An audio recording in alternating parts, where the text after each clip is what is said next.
Hello दोस्तों, मैं मंजित आज की क्लास में आप सभी का स्वागत करता हूं। दोस्तों आज हम करेंगे अपने अलजेब्रा के पार्ट 4 को। यहां से देखिए हम दो आसान ट्रिक सीखेंगे जो एग्जाम में बार बार आती हैं और पहले हम देखेंगे कि वो बनी कैसी हैं। तो आपने याद कीजिए कि 10th क्लास में या उससे पहले एक फार्मूला सीखा होगा a+b का क्यूब। तो यहाँ पे हमारे पास ये फार्मूला क्या बनता है, देखिए a³ b³ फिर 3 के साथ a और b की मल्टीप्लाई और फिर यहाँ पे a और b का एडिशन। तो ये हमारे पास फॉर्मूला था।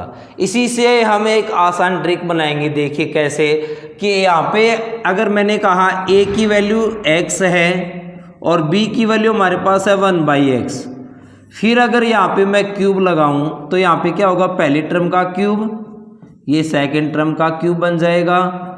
फिर 3 के साथ दोनों टर्म की मल्टीप्लाई होगी तो हम कहेंगे कि ये x कैंसिल हो गए और फिर x 1/x का यहाँ पे ऐड रहेगा।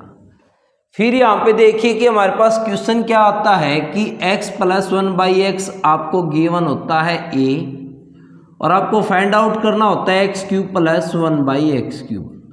तो ये आप कैसे फाइंड आउट करोगे कि मैंने यहाँ पे कहा कि x + 1/x का क्यूब और फिर ये जो टर्म हमारे पास ऐड में है यहाँ पे आके क्या हो जाएगी, माइनस में हो जाएगी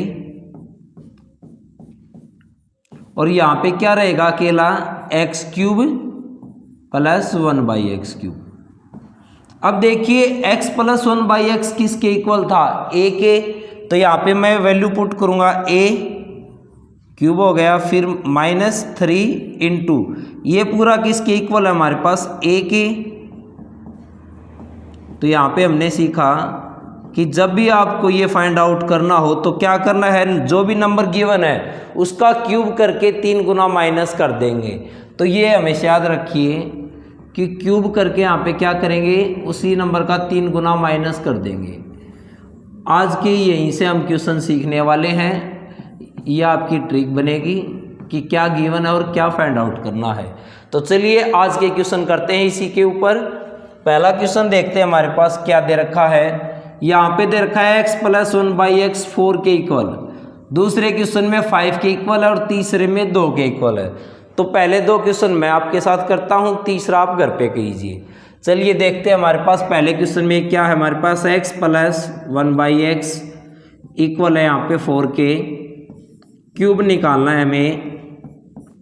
तो यहाँ पे हम क्या करेंगे, जो भी नंबर गिवन है उसका क्यूब करके और इसी का ही 3 गुना माइनस कर देंगे। ये हमारे पास ट्रिक रहेगी। तो 4 का क्यूब कितना हो गया यहाँ पे 64 और यहाँ पे कितना हो गया 12, माइनस करेंगे कितना हो जाएगा 52। तो उम्मीद है आप इतनी स्पीड से एग्जाम में क्वेश्चन कर पाएंगे।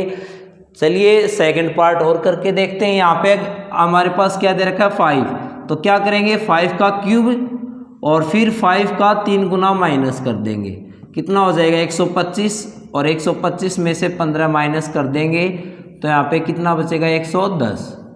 तो अगला पार्ट सी आप खुद लगा के देखिए कि जब आपको x +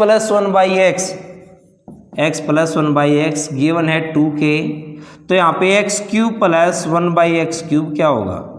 इसका आंसर आप कमेंट में बताएं मेरे को कि आंसर क्या बनेगा। चलिए सेकंड ट्रिक सीखते हैं कि सेकंड शॉर्ट मेथड क्या है जो आपके एग्जाम में बार बार आते हैं क्वेश्चन। यहाँ पे हमारे पास सेकंड में हमने यहाँ पे लिया x - 1/x और ये कहा हमने अगर किसी भी नंबर के इक्वल है तो इसी का क्यूब x³ - 1/x³। ये हम कैसे फाइंड आउट करेंगे।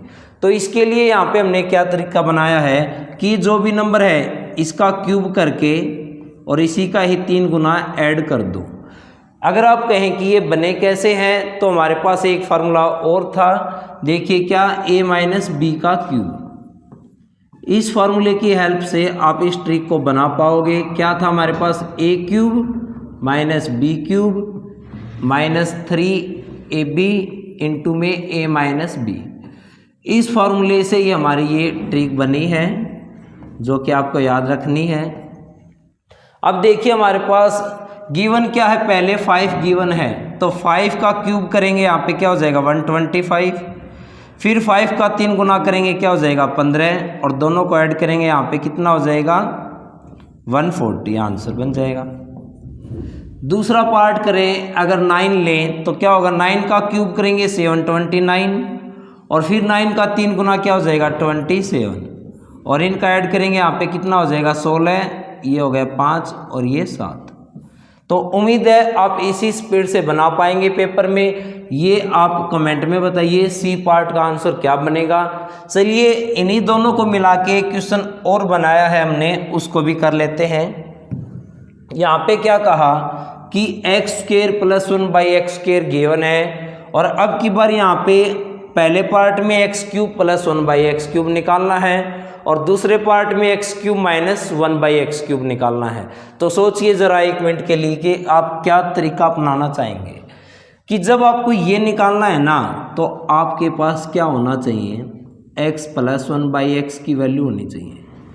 जब इसकी वैल्यू कुछ रहेगी तभी हम x³ + 1/x³ निकाल पाएंगे। कि यहाँ पे कैसे होगा कि इसका क्यूब करके इसी का 3 गुना माइनस कर देंगे। अब हमारे लिए कंडीशन ये है कि x + 1/x गिवन नहीं है, ये कैसे फाइंड आउट करें। तो इसको निकालने के लिए हम क्या करेंगे, इस टर्म में दोनों साइड 2 ऐड कर देंगे।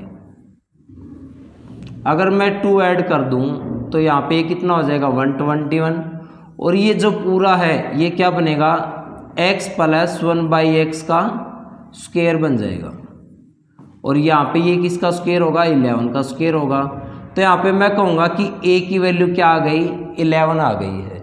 अब आप इस क्वेश्चन को कर पाओगे। 11 का क्या होगा हमारे पास क्यूब 1331, और इसी का ही 3 गुना 33 माइनस करना है, तो कितना हो जाएगा ये 1298, ये हमारा आंसर हो जाएगा। अब हमारे पास है दूसरी कंडीशन कि यहाँ पे अगर x³ - 1/x³ निकालना है तो हमारे पास क्या होना चाहिए, x - 1/x की वैल्यू होनी चाहिए। ये जो भी वैल्यू रही होगी, अगर हम समथिंग a रखा तो यहाँ पे हमारे पास x³ - 1/x³ निकल के आता है क्या, कि इसी नंबर का 3 गुना क्यूब करके 3 गुना ऐड कर दे तो आंसर आता है हमारे पास। अब हमारे पास यहाँ पे ये x - 1/x यही गिवन नहीं है, तो हम कैसे फाइंड आउट करें। तो जो गिवन है उसी की हेल्प लेंगे हम। देखिए यहाँ पे क्या करेंगे, x² + 1/x², इसमें हम दोनों साइड 2 माइनस कर देंगे। तो अगर 2 माइनस किया ये कितना हो गया 117। तो ये जो पूरा है ये क्या बनेगा हमारे पास x - 1/x, इसका स्क्वायर बन के आ जाएगा। और यहाँ पे ये हमारे पास क्या होगा, एक परफेक्ट स्क्वायर नंबर नहीं है, तो इसको हम ब्रेक कर लेंगे। किस में ब्रेक हो जाएगा, हम कहेंगे कि 13 × 9 होता है 117। तो यहाँ से हमारे पास क्या बन के आएगा, ये 3√13 बन के आएगा, 3√13 होगा। तो यहाँ पे हमने कहा कि a की वैल्यू क्या आ गई हमारे पास 3√13। अब हमें इसका क्यूब करना है, 3√13 का हम क्या करेंगे क्यूब करके, और इसी का ही 3 गुना ऐड कर देंगे। 3 गुना हमारे पास ऐड करना है। तो यहाँ पे जब हम क्यूब करेंगे तो 3 का क्यूब करेंगे तो हमारे पास क्या आएगा, यहाँ पे 27 हो जाएगा। √13 को 3 बार मल्टीप्लाई करेंगे तो 2 बार मल्टीप्लाई से तो 13 हो जाएगा, और एक √13 साथ में रहेगा। फिर आगे हमें ऐड करना है, 3 और 3 की मल्टीप्लाई करेंगे 9 √13। तो यहाँ से हम देखेंगे कि 9√13 तो हम कॉमन निकाल लेते हैं। तो यहाँ पे बचेगा क्या हमारे पास, यहाँ पे बचा 3, और 13 बाहर ले लिया तो यहाँ पे क्या बचा 13, और ये पूरा अगर बाहर लिया था तो क्या बचा 1। तो यहाँ पे कितना हो जाएगा 39 और 1 40, 40 की मल्टीप्लाई हो जाएगी 9√13 के साथ, और ये हमारे पास क्या हो जाएगा 360√13 आंसर बन जाएगा। तो उम्मीद आप सब समझ पाए होंगे। एक दो क्वेश्चन आपके एग्जाम में लेंथी भी आते हैं और उनका कोई शॉर्ट तरीका भी नहीं बनता। इस क्वेश्चन में हमने लास्ट में देखा था कि यहाँ पे क्या हो गया कि कैलकुलेशन हार्ड बन रही है हमारी, तो कुछ एग्जाम में हमें कैलकुलेशन हार्ड बनती है तो वो करनी भी पड़ेगी। चलिए दोस्तों, चैनल को सब्सक्राइब करके जाओ, आगे फिर मिलते हैं हम पार्ट 5 में।